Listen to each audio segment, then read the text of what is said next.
ప్రజల ఆర్థిక సామాజిక విద్యా సర్వేలో ఏ కులాన్ని తొక్కేసే ప్రశ్నే లేదు. సమాన సమాజాన్ని కోరుకునేవారు సర్వేను వ్యతిరేకిస్తున్నారని ముఖ్యమంత్రి సిద్ధరామయ్య అన్నారు. కొప్పలలో ఆయన మీడియాతో మాట్లాడారు. అగ్రవర్ణాలను తొక్కివేసేందుకు సర్వే నిర్వహిస్తున్నారని కేంద్ర మంత్రి సోమన్న ఆరోపణలను ఆయన స్పందిస్తూ ప్రజల ఆర్థిక సామాజిక విద్యా సర్వే నిర్వహించకపోతే సమాజంలోని ప్రజల పరిస్థితి ఏమిటో తెలియదని అన్నారు. ఈ సర్వేలో ఏ కులాన్ని తొక్కేసే ప్రశ్నే లేదు. సమాన సమాజ సృష్టిని వ్యతిరేకించే వారు ఇలాంటి ప్రకటనలు చేస్తూ ప్రజలను తప్పుదారి పట్టిస్తున్నారు. 1.10 కోట్ల కుటుంబాల సర్వే పని ఇప్పటికే పూర్తయింది. నిన్నటి వరకు 63% సర్వే పని పూర్తయింది.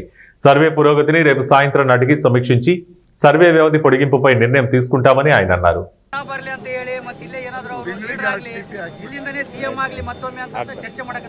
ಒಂದ್ಸಾರಿ ನಿಂತಿದ್ದೆ ಲೋಕಸಭೆಗೆ ಸೋಲಿಸ್ಬಿಟ್ರಲ್ಲಪ್ಪ.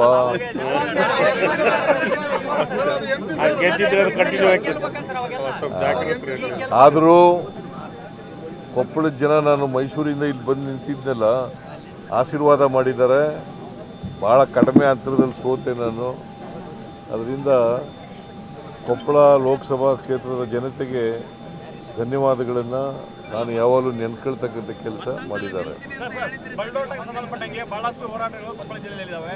ಲಾಸ್ಟ್ ಟೈಮು ನೀವು ಹೇಳಿದ್ರಿ ಅದ್ರ ಬಗ್ಗೆ ಸಮೀಕ್ಷೆ ಆಗುತ್ತೆ ಅಂತ MP ಪಾಟೀಲ್ ಅವರು ಸಹ ಹೇಳಿದ್ರು. ಇದುವರೆಗೆ ಯಾವುದೂ ಅಪ್ಡೇಟ್ ಇಲ್ಲ. ಆಮೇಲೆ ಭೂಮಿ ಕಳೆದುಕೊಂಡವ್ರು ಸರ್ ಅಲ್ಲಿ ನಮ್ಗೆ ಏನಾದರೂ ಒಂದು ಸರ್ಕಾರ ನಮಗೆ ಆಶ್ರಯ ಮಾಡಲಿ ಅಥವಾ ಏನಾದರೂ ಅವ್ರು ನೆರವು ಕೊಡಲಿ ಅನ್ನೋ ಒಂದು ಕಾಯ್ತಿದ್ದಾರೆ ಸರ್. ಅವ್ರು ಭೂಮಿ ಕಳೆದುಕೊಂಡು ಯಾರು ಭೂಮಿ ಕಳೆದುಕೊಂಡ್ರು ಸರ್. ಆ ಕಾರ್ಖಾನೆಗೆ ಭೂಮಿ ಕಳೆದುಕೊಂಡ್ರಲ್ಲ ಸರ್. MSPL ಫ್ಯಾಕ್ಟರಿ ಅವರು ಕೂಡ ಮನವಿ ಕೊಟ್ಟಿರುವಂತ ಸರ್. ನಮ್ಗೆ ಏನಾರ ನೌಕರಿ ಸಿಗುತ್ತೆ ಅಂತ ಹೇಳಿ ಕೊಟ್ಟಿದ್ದೀವಿ ಕಾರ್ಖಾನೆ. ಆದರೆ ಕೋರ್ಟ್ಗೆ ಹೋಗಿರ್ಬೇಕಲ್ಲ ಈಗ ಅವರು. ಮನವಿ ಕೊಟ್ಟಿದ್ದಾರೆ ಸರ್. ಕೋರ್ಟ್ನಲ್ಲಿ ಪೆಂಡಿಂಗ್ ಇದೆ. ಕೋರ್ಟ್ನಲ್ಲಿ ನೋಡೋ ಏನಾಗುತ್ತೆ ಅಂತ. ಈಗ MSPL ಫ್ಯಾಕ್ಟ್ರಿಯವರು ಈಗ ಫ್ಯಾಕ್ಟ್ರಿಯಲ್ಲಿ ದುಡಿಯೋ 3,000 ಜನರ ಗತಿ ಏನು ಸರ್? ಕೆಲವು ಜನ ಬಂಡವಾಳಶಾಹಿಗಳು ಪ್ಲಾಟ್ ಇಟ್ಟಿದ್ದಕ್ಕೆ ನಮ್ಮ ಪ್ಲಾಟ್ಗಳು ಮಾರಕ್ಕೆ ಸೇಲ್ ಆಗ್ತಾ ಇಲ್ಲ ಅಂತಾರೆ. ಕೊಪ್ಪಳ ದೊಡ್ಡದಿದೆ ಸರ್. ಅದಕ್ಕೆ ತಾವು ಸರ್ವೆ ಮಾಡಿದರೆ ಎಲ್ಲಿ ಡಸ್ಟ್ ಬರುತ್ತೆ. ಬಟ್ ಇದು ನಮ್ಮ DC ಆಫೀಸ್ ಮುಂದೆ ಅಭಯ್ ಸಾಲ್ವಟ್ ಇದೆ, ಅದ್ರದ್ದು ಡಸ್ಟ್ ಬರುತ್ತೆ. ಧ್ರುವ ದೇಶದ್ದು ಡಸ್ಟ್ ಬರುತ್ತೆ.